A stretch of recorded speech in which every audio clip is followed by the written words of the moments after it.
কথা বলেন না কেন? এটা ভালো মানুষকে রাজাকার বানানো হয়েছে। কত বড় স্বৈরাচার ছিল এই সরকার।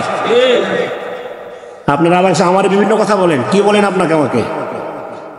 আমাকে কেউ কোনো উপদেশ দিবেন না। কোরআন হাদিসের কথা জানলে বলবেন। দুনিয়ার জ্ঞান আমাদের দিয়ার নামে। আপনি কি দুনিয়া বুঝেন? এদেশের সবচেয়ে বেশি দুনিয়া সম্পর্কে জ্ঞাত এই দেশের আলেমরা। আপনি আমাকে কি বুঝান? আপনি কি বুঝেন? আপনি বুঝেন সামনেরটা, আমি বুঝি 100 বছর পরে যেটা হবে সেটা। আপনি আমাকে কি বুঝান?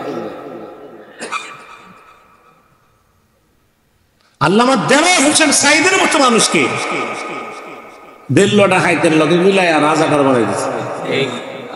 রাজাকার বানায়া যুগের পরে যুগ জেলখানায় পচাইল ওই লোকটারে। কি অপরাধ ছিল? কি অপরাধ ছিল? এমনকি তার বিরুদ্ধে নারীর কেলেঙ্কারির মামলাও দেওয়া হয়েছে। একজন কোরআনের পাখি সর্বশেষ নিজের অবস্থান ধরে রাখার জন্য দাদার আরে খুশি করবার লেগে ইঞ্জেকশন পোস্ট করে তাকে মারা হয়েছে, শহীদ করা হয়েছে। এত কিছু করার পরেও দেলোয়ার হোসেন সাঈদীর ভালোবাসা কমছে? কথা বলেন না কেন? কারণ ভালোবাসা মানুষের হৃদয়ে প্রবেশ করিয়েছেন কে? আল্লাহ। এই তো কোরআনের হাদিসের কথা। আল্লামা মামুনুল হকের মতো মানুষকে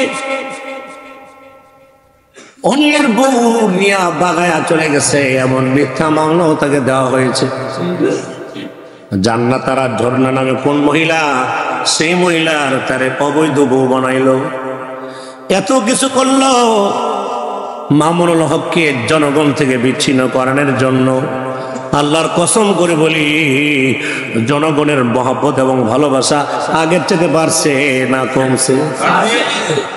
তুই কাদির জলিলুল্লাহ জাহাদার বাহারে কারে তুই মেরা মদদগার কাদেরে কুদরতদারি বর কামাল আনতা হাসবি আনতা রব্বি যুল জালাল। আল্লাহু আকবার।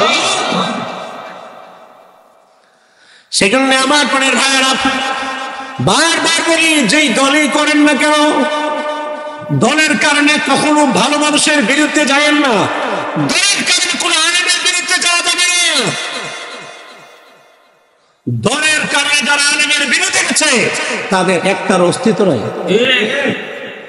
এই নবীনগরের মাটিতে আমি দেখেছি কিছু পোলাপাইন আল্লামা আহমদ শফির বিরুদ্ধে জোতা মিছিল করেছে। তখন দল ক্ষমতা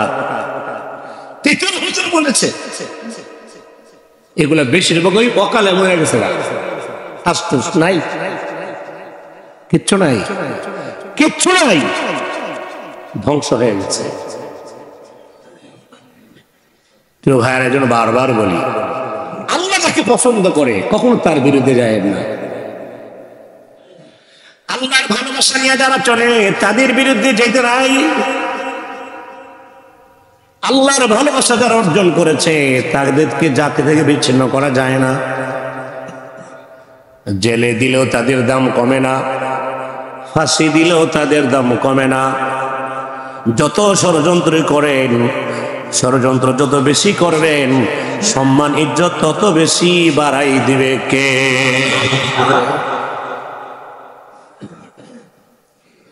সেই জন্য আল্লাহর ভালোবাসা অর্জন করা চাই। আল্লাহর ভালোবাসা অর্জন করেছেন মাযহাবের ইমাম আবু হানিফা রাহমাতুল্লাহ আলাইহি। আল্লাহর ভালোবাসা অর্জন করেছেন ব্রাহ্মণবাড়িয়ার বড় হুজুর রাহমাতুল্লাহ আলাইহি।